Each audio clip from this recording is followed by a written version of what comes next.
Selamat datang kembali di perkuliahan Differential Equation.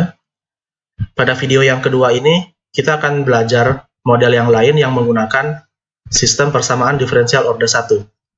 Pada kasus ini, kita akan mempelajari masalah tentang transportasi polutan pada danau. Oke? Nah, sekarang misalkan kasusnya seperti ini. Misalkan kita punya 3 buah danau. Jadi ada danau 1, danau 2, dan danau 3. Oke? Di mana danau tersebut ya saling terhubung, jadi ada aliran ya, dari danau 1 ke danau 2, itu terhubung dengan suatu saluran, oke, di mana ada air yang pindah dari danau 1 ke danau 2. Begitu juga dari danau 2, ada air yang pindah dari danau 2 ke danau 3, dan juga dari danau 3 ke danau 1. Dan itu digambarkan dari grafik berikut perpindahannya dari panah-panah ini. Oke. Nah, sekarang misalkan pada danau 1 terdapat suatu kecelakaan shipping ya, di mana kecelakaan tersebut menyebabkan adanya 300.000 kg zat kimia yang tumpah ke danau 1. Oke. Nah, sekarang kalau di sini ada zat kimia di danau 1, dan tentunya di sini air yang tadinya awalnya jernih menjadi larutan antara air jernih dan zat kimia tersebut. Oke, di danau 1. Jadi ada larutan air dan polutan di danau 1. Nah, tapi kan air di danau 1 itu pindah ke danau 2. Maka nanti di danau 2 yang tadinya tidak ada zat polutan, tentu dia akan jadi tercemar dari danau 1, dari zat polutan yang ada di danau 1. Jadi polutannya pun pindah ke danau 2. Dan tentunya nanti polutan yang ada di danau 2 akan pindah juga ke danau 3. Sehingga di sini nanti jumlah polutannya yang akan tersebar di ketiga danau tersebut.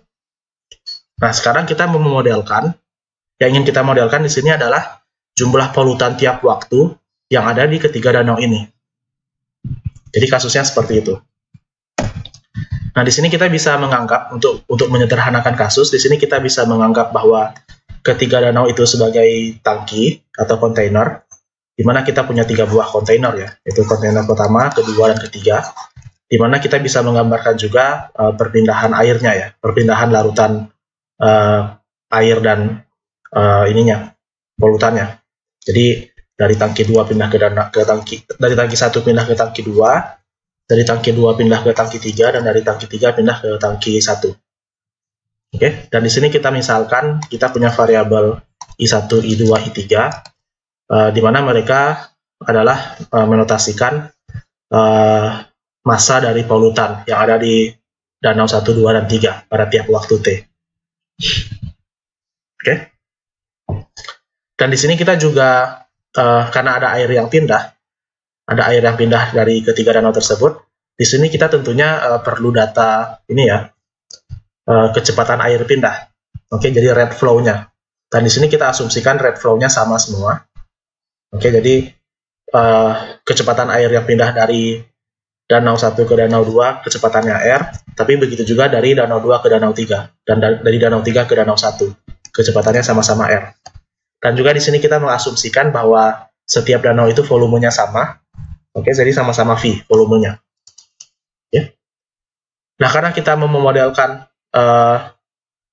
karena kita ingin mendapatkan, tujuan kita adalah mendapatkan I1, I2, dan I3 tiap waktu, model yang kita buat adalah model perubahan I1, I2, dan I3.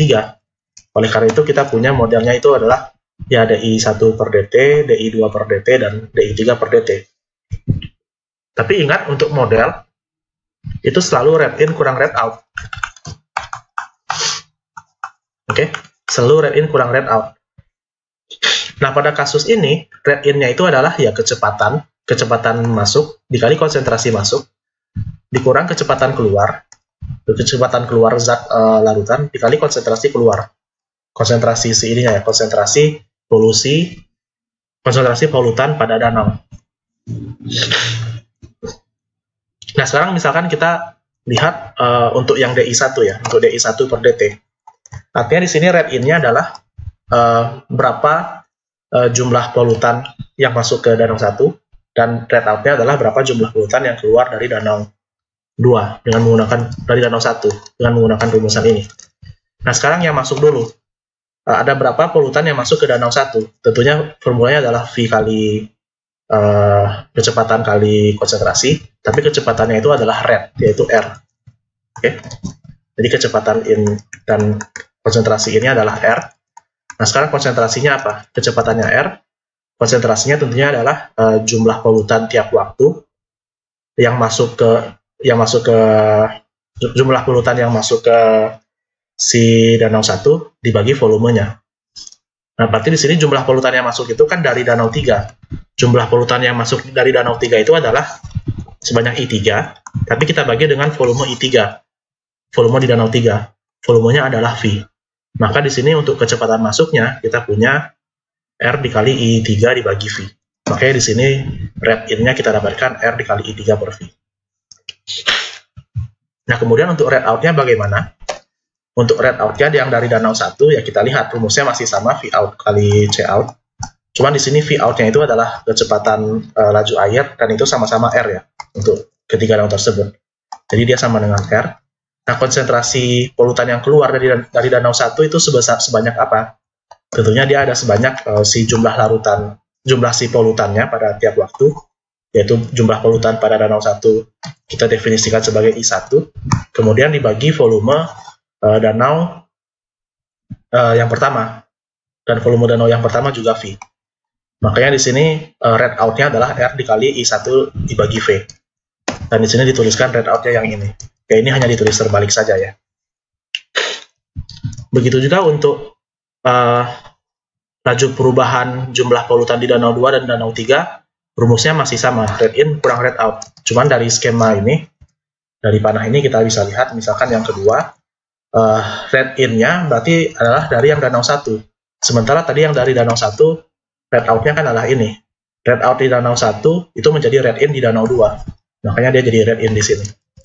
Dan untuk rate out danau 2, berarti yang ke danau 3 ya, yang panah ini. Berarti itu sama aja, rumusnya tetap aja kecepatan dikali konsentrasi. Kecepatannya tetap R, konsentrasinya tapi konsentrasi polutan di danau 2 yang keluar.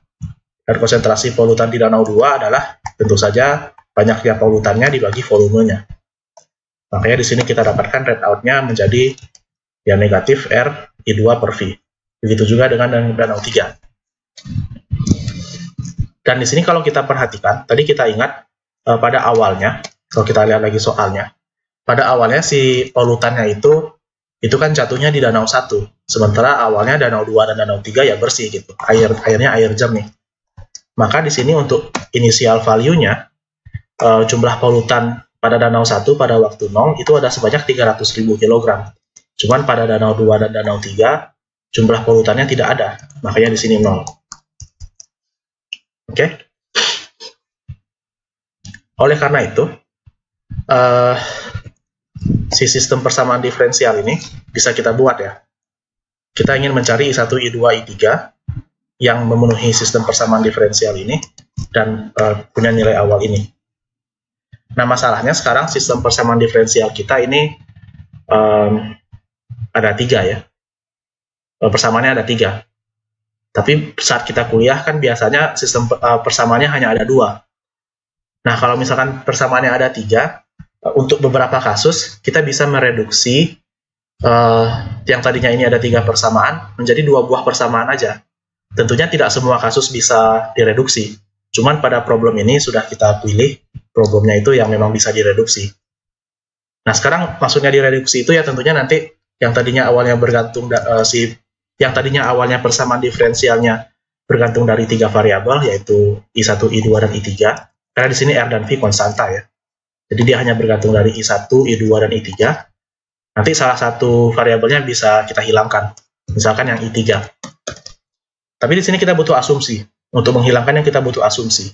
Asumsinya adalah si jumlah zat kimia ini, kan pada awalnya tadi 300.000. Itu tidak ada jumlah zat kimia yang terbuang gitu pada tiap waktu. Sehingga walaupun nanti dia pindah, misalkan zat kimianya tadinya awalnya 300.000 di danau 1, 300.000 kg. Tentunya nanti zat kimianya ada yang pindah ke sini. Misalkan pindah sebanyak 100.000. Sehingga di sini nanti jadi 200.000 yang zat kimia di danau 1, di danau 2 zat kimianya menjadi 100.000 kg. Tapi nanti ada lagi dari zat kimia yang pindah dari danau 2 ke danau 3. Misalkan pindahnya sebanyak 20.000. Jadi di sini tetap 80.000, menjadi 80.000 zat kimianya, dan di danau 3 menjadi 20.000 kg zat polutannya. Dan di sini kita asumsikan si polutan itu pada waktu berapapun totalnya tetap 300.000. Artinya tidak ada polutan yang misalkan terbuang ke tanah atau menjadi, ya maksudnya teruap gitu ya, teruap oleh cahaya matahari. Jadi tidak ada asumsi seperti itu. Jadi asumsinya adalah polutan selalu 300.000 pada waktu berapapun. Walaupun pada tiap danaunya mungkin jumlahnya bisa berbeda-beda, tapi kalau ditotalkan, totalnya itu tetap 300.000. Nah, asumsi itu dapat kita tuliskan secara matematis seperti ini. Jadi jumlah polutan di danau 1 ditambah jumlah polutan di danau 2 ditambah jumlah polutan di danau 3 itu sama dengan 300.000. Oke? Dan asumsi ini dapat kita gunakan. Kenapa? Karena kalau kita turunkan ini, tentunya hasilnya adalah 0 ya. Kalau misalkan kita turunkan dia terhadap waktu. Tapi kita juga bisa melihat turunan dari I1 ditambah I2 ditambah I3 itu sebagai turunan I1 ditambah turunan I2 tambah turunan I3 seperti ini. Dan kalau kita lihat di persamaannya tadi, ini kalau kita jumlahkan dari model kita lihat dia akan 0. Ini kan saling habis, ini saling habis, ini juga saling habis. Jadi jumlah ketiga ini adalah 0. Artinya di sini memang dari model yang kita bangun, kita punya bahwa si polutannya itu tidak berubah sebenarnya. Jadi kalau misalkan I adalah total polutan, dan ini adalah DI per DT, artinya total polutannya adalah 0. Berubahnya adalah 0. Jadi memang tidak akan berkurang si polutannya atau bertambah. Oke? Dan dari sini kita bisa mereduksi yang tadinya ada 3 variabel menjadi 2 variabel.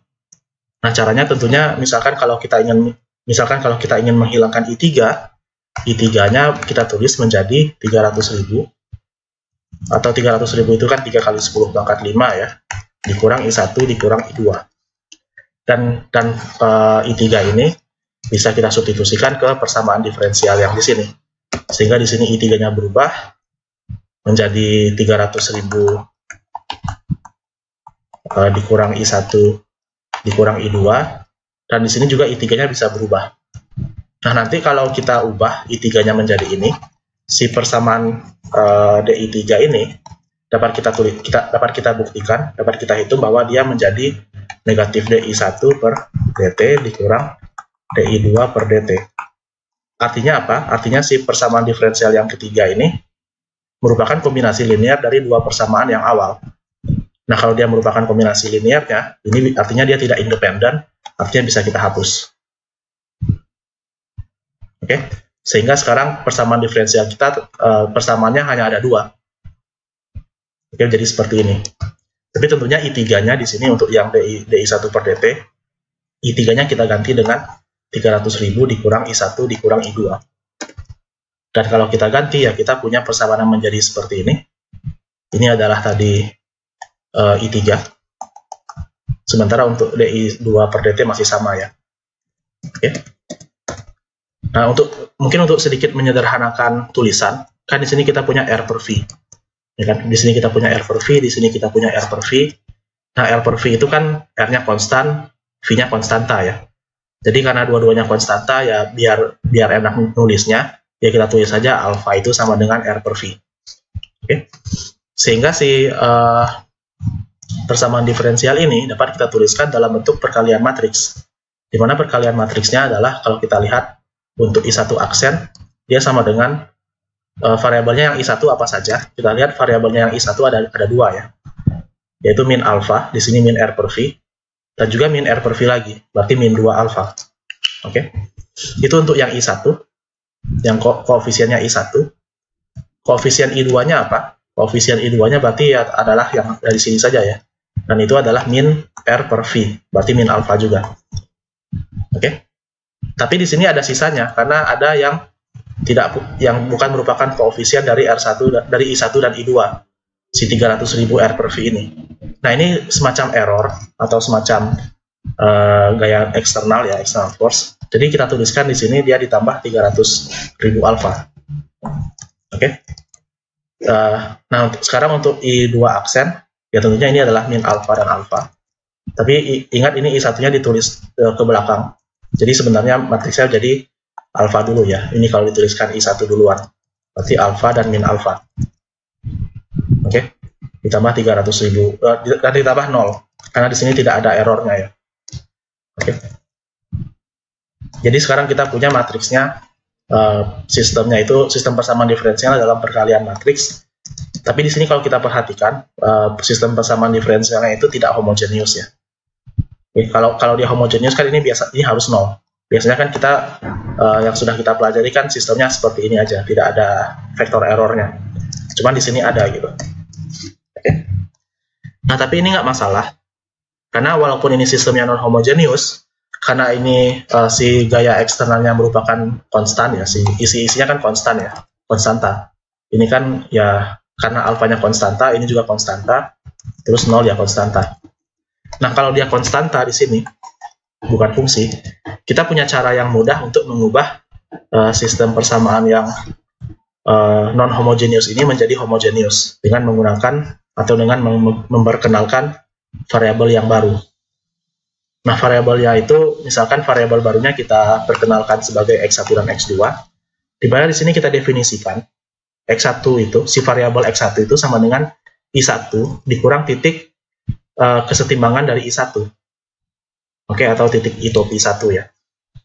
Dan X2 juga I2 dikurang itopi 2. Di mana si titik I1 topi dan I2 topi ini itu adalah titik kesetimbangan dari sistem persamaan diferensialnya. Atau dengan kata lain, kalau kita substitusikan si titik I1 dan I2 ke sistem persamaan diferensial ini, berarti ini menjadi I1 topi, I2 topi. Nah, turunan ini juga jadi turunannya. Nah, turunannya itu menjadi 0, 0. Oke, jadi sekarang kita punya si sistem ini sama dengan vektor 0. Oke, jadi itu solusi kesetimbangan ya. Dan tentunya dengan men-setting si turunannya menjadi 0, kita bisa mendapatkan titik kesetimbangannya ya. Si I1 topi dan I2 topi ini titiknya di mana? Tentunya ini tinggal pindah ruas. Si matriks, si vektor ini tinggal pindah ruas bisa ke kiri. Sehingga kita dapatkan persamaan matriksnya adalah menjadi seperti ini ya, untuk itopi. Yaitu si matriks koefisiennya dikali si vektor itopi dikurang yang negatif dari vektor konstanta tadi. Dan ini bisa kita selesaikan tentunya, bisa dicari nilai I1 dan I2-nya, nanti didapatkan kalau dicari ya bisa pakai eliminasi substitusi biasa atau pakai operasi baris elementer. Nanti akan didapatkan I1 topinya adalah 10 pangkat 5 atau 100.000, dan I2 topinya juga 10 pangkat 5 ya, atau 100.000. Sehingga kita punya variabel baru X1 dan X2 yang kita definisikan sebagai I1 dikurang I1 topi itu 10 pangkat 5, dan X2 juga I2 kurang I2 topi. Oke. Dan nanti kalau kita substitusikan X1 dan X2, kita gantikan ke sini, ke persamaan ini kita gantikan, nanti ininya akan habis gitu. Ininya akan habis, akan hilang. Sehingga kita dapatkan sistemnya itu menjadi seperti ini. Jadi tinggal sisanya yang ini saja. Ini kita ganti dengan X1 aksen dan X2 aksen. Matriks koefisiennya masih sama, cuman sekarang ya dikalikan dengan X1 dan X2. Oke. Jadi sistemnya sekarang menjadi homogenius. Dan kita bisa mencari solusinya dengan mencari nilai eigen dan vektor eigen dari si matriks yang dilingkari ini, si matriks koefisiennya. Nah, cuman di sini kita harus sedikit berhati-hati karena tadinya kan kita punya nilai awal ya. Tadinya kita punya nilai awalnya itu adalah untuk si I ya, atau kita bisa tuliskan ini dia sebagai vektor I ya. Vektor I di titik 0, nilai awalnya adalah 300.000 dan 0. Oke, tentunya ini vektor I-nya adalah vektor I1 dan I2 saja. Karena tadi vektor I3, tadi I3-nya sudah kita reduksi. Oke, jadi tidak kita tuliskan. Nah, ini adalah nilai awal untuk I, tapi sekarang kita tentunya, karena sistem kita berubah menjadi dalam X, ya kita juga perlu nilai awal untuk X. Oke? Tapi tentunya tadi kita ingat, si vektor X, ini kalau kita tuliskan dalam bentuk vektor, itu adalah vektor X itu sama dengan vektor I dikurang vektor 10 pangkat 5, 10 pangkat 5. Nah, kalau kita ingin tahu nilai awalnya untuk vektor X0 di titik 0, artinya di sini ya tinggal kita kurangi saja dengan si vektor kesetimbangannya. Dan tadi si vektor I0 ini adalah 300.000 dan 0. Ya tinggal kita kurangi dengan 10 pangkat 5 dan 10 pangkat 5. Jadi ini adalah nilai awal dari sistem persamaan diferensial homogeneous kita. Oke. Dan ini yang kita selesaikan sekarang. Jadi kita bisa, untuk mencari solusinya, ya kita bisa cari nilai eigennya dan vektor eigennya. Nah, di sini nilai eigennya nanti akan dalam alfa. Tapi di sini ingat, alfa itu bilangan real ya. Alfa itu bilangan real dan dia positif. Dia bilangan real dan dia positif. Oke, karena alfa itu tadi ingat dia adalah R per V, kecepatannya kita anggap positif dan V-nya juga kita anggap positif ya. Oke. Nanti kalau dicari nilai eigennya, dia akan jawabannya akan dalam alfa dan juga kebetulan dia bernilai kompleks. Oke, jadi mungkin untuk perhitungannya saya skip. Mungkin untuk latihan bisa kalian cari.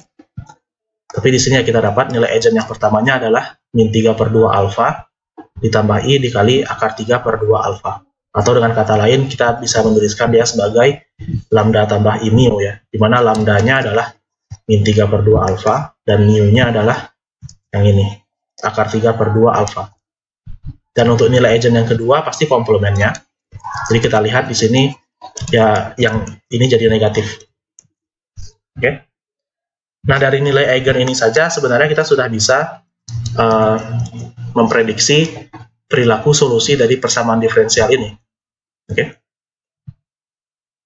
Ingat, kalau misalkan nilai eigennya kompleks, nanti kalau kita gambarkan bidang fase, ini punya X1 dan punya X2, dia akan spiral. Oke, gerakan-gerakan vektor gradiennya akan spiral. Dia akan spiral. Oke, gerakan vektor gradiennya. Dan kita lihat nanti spiralnya itu akan menuju titik kesetimbangan. Jadi dia akan bergerak menuju titik 0,0 pada X1 dan X2-nya ya. Oke, dia akan menuju titik 0,0 karena si lambdanya negatif. Oke, karena dia kompleks dan lambdanya negatif. Oke, tapi menuju 0,0 itu adalah menuju 0,0 punya X1 dan X2. Sementara kalau kita ingat tadi, kan sistem kita sebenarnya bukan X1 dan X2. X1 dan X2 ini kan kita bisa anggap sebagai variabel pembantu saja ya, sebagai dummy variabel. Yang ingin kita cari kan sebenarnya adalah solusi dalam I1 dan I2. Oke, tapi dari sini karena dari nilai eigen ini kita tahu bahwa pada sistem yang variabelnya X1, X2 gerakan vektor gradiennya itu menuju titik kesetimbangan punya X, maka dapat kita terjemahkan juga bahwa pada sistem originalnya, pada original variabel I1 dan I2, sistemnya itu akan sama gitu. Jadi dia akan spiral menuju kesetimbangan dari sistem yang dalam variabel I. Oke, atau dengan kata lain nanti spiralnya itu akan menuju si titik kesetimbangan ini, yaitu titik 10 pangkat 5, 10 pangkat 5. Jadi tidak spiral menuju 00, kalau misalkan kita gambarkan bidang fase untuk I1 dan I2, tidak spiral menuju 00, tapi spiralnya itu menuju 10 pangkat 5, 10 pangkat 5. Jadi itu yang bisa kita baca. Oke.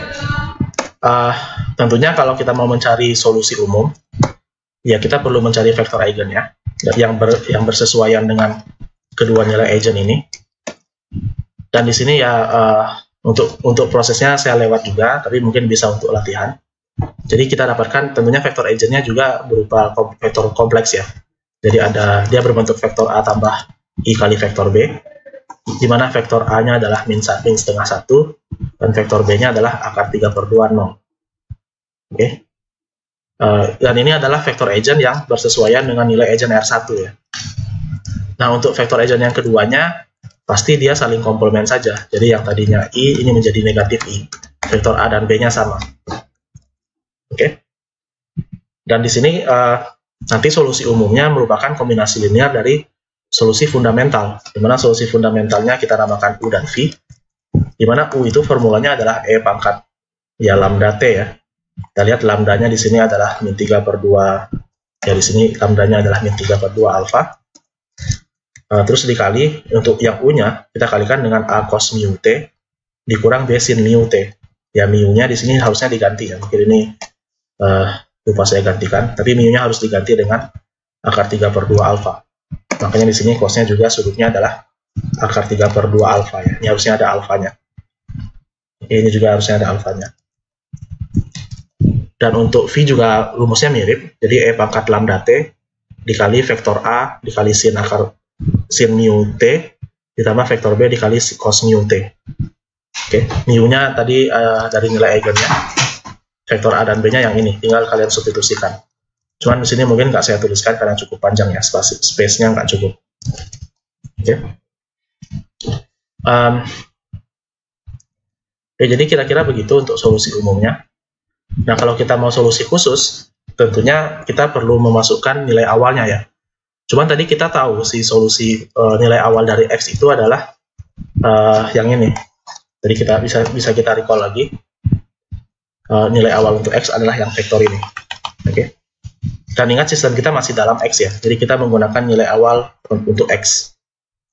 Itu nilai awalnya. Dan solusi ini kan adalah solusi untuk X ya, bukan solusi untuk I. Oke. Makanya di sini kita substitusikan X0 sama dengan ini nilai X0 kita. Tapi kalau kita substitusikan T sama dengan 0 ke solusi umum kita, nanti ini semua akan jadi, ya ini jadi E pangkat 1, E pangkat 0, dia jadi 1. Terus di sini kita akan punya cos 0 dan sin 0. Oke. Nah, cos 0 jadi 1, sin 0 jadi 0, jadi ini bisa habis. Sehingga untuk X0, sisanya adalah C1 dikali U0. Oke. Dan U0 itu adalah, ya tinggal vektor A saja gitu. Ditambah C2 V0. Berarti C2 dikali V0. Berarti di sini V0-nya tinggal yang B, vektor B saja. Makanya kita dapatkan seperti ini. Dan vektor A dan vektor B-nya tadi adalah vektor-vektor ini ya. Ini vektor A dan ini vektor B. Dan dari sini ya tentunya bisa kita tuliskan dalam bentuk perkalian matriks seperti ini. Dan ini bisa kita setting menjadi si nilai awal untuk vektor X0 tadi. Yaitu yang seperti ini, yang tadi. Dan tentunya ini bisa kita selesaikan. Hasilnya menjadi ya, kalau dicari pakai eliminasi substitusi atau pakai OBE, nanti kita akan dapatkan C1-nya itu adalah min 10 pangkat 5, dan C2-nya adalah akar 3 kali 10 pangkat 5. Sehingga untuk khususnya, ya tinggal kita gantikan si konstanta ini ke solusi umum yang tadi, ke solusi umum yang ini. Tinggal digantikan. Oke? Tapi itu adalah solusi dalam X ya. Ini adalah solusi dalam X, di mana C1, C2-nya adalah dua angka ini. Yang kita mau adalah solusi dalam I. Tapi ingat tadi, vektor I, vektor X itu adalah vektor I dikurang vektor ininya ya, vektor kesetimbangannya. Sehingga kalau kita mau mencari apa itu solusi dari vektor I, ya tinggal kita tambahkan si solusi khusus kita tambahkan dengan vektor kesetimbangannya. Sehingga hasilnya menjadi seperti ini. Ini C1, ini C2, dikali U dan V, di mana bentuk U dan V-nya itu adalah mungkin cukup panjang ya, seperti ini. Oke, tinggal disubstitusikan. Tapi kita tambahkan dengan vektor kesetimbangan untuk sistem yang dalam I. Tadi vektor kesetimbangannya adalah 10 pangkat 5, 10 pangkat 5. Jadi ini adalah solusi sistem persamaan diferensial kita. Dan tentunya di sini I-nya adalah I1 dan I2 ya. Kalau kita mau I3-nya apa, ya kita ingat tadi I3-nya adalah 300.000 dikurang I1 dikurang I2. Oke. Dan tentunya kita bisa menggambarkan bidang fasenya, dan kalau kita lihat bidang fasenya kita gambarkan di bidang I1, di koordinat I1 dan I2. Dan memang dia spiral seperti analisis kita tadi. Dia spiral, tapi spiralnya tidak menuju 0,0, tapi menuju si titik kesetimbangan yang 10 yang ini. Yang 10 pangkat 5, 10 pangkat 5. Oke. Dan kalau kita mau plot, sebenarnya di sini bisa dicari ya. Mungkin kalian bisa cari nanti si formula I1-nya apa. Dan formula I2-nya apa. Karena di sini ini adalah vektor I1, I2 ya. Ini kan juga berbentuk vektor 2. Ini kan juga berbentuk vektor yang berdimensi 2, V juga berbentuk vektor yang berdimensi 2, I-P juga vektor yang berdimensi 2. Jadi nanti bisa dicari formula I1 dan I2-nya, dan kalau kita gambarkan, kita plot si fungsinya itu terhadap waktu, memang kita akan lihat bahwa semua solusinya itu untuk I1 dan I2, dia akan menuju suatu titik, dia akan asintot dengan garis ini, dengan garis 10 pangkat 5. Oke. Karena ya memang solusi kesetimbangannya tadi adalah 10 pangkat 5, 10 pangkat 5. Dan kalau kita mau lihat untuk I3-nya, kita bisa tentunya setelah kalian mencari I1 dan I2 formulanya, nanti formula I3 adalah 300.000 dikurang I1 kurang I2. Sehingga nanti formulanya pun bisa didapatkan, dan kalau kita plot terhadap waktu, nanti kita lihat dia akan konvergen juga ke 10 pangkat 5 pada saat T menuju tak hingga. Oke, artinya apa? Artinya di sini jumlah polutan pada tiap danau nanti dia akan setimbang pada saat pada masing-masing danau volumenya itu adalah 10 pangkat 5 gitu. Sehingga kalau pada 3 danau menjadi 3 kali 10 pangkat 5 atau ya 300.000. Oke. Jadi di sini pada contoh ini kesetimbangannya terjadi, dan di sini kesetimbangan itu berarti tidak ada lagi perpindahan zat kimia pada ketiga danau. Prosesnya masih berlanjut, tapi zat kimianya itu pada setiap waktu sama, walaupun prosesnya berlanjut. Dan itu dia akan selalu 100.000 di sini, 100.000 di sini, dan 100.000 kg di sini. Oke. Jadi nanti jika pada saat sistemnya pada suatu waktu tertentu pada ketiga danau ini jumlah polutannya sudah 100.000 kg, jika nanti ada yang keluar, misalkan keluar sebanyak 10 kg dari danau 1, nanti dari danau 2 juga akan keluar sebanyak 10 kg, dan dari danau 3 juga akan keluar sebanyak 10 kg, sehingga totalnya pun nanti akan tetap masing-masing 100.000 pada ketiga danau. Jadi ini yang dapat kita baca dari hasil pemodelan kita pada contoh ini.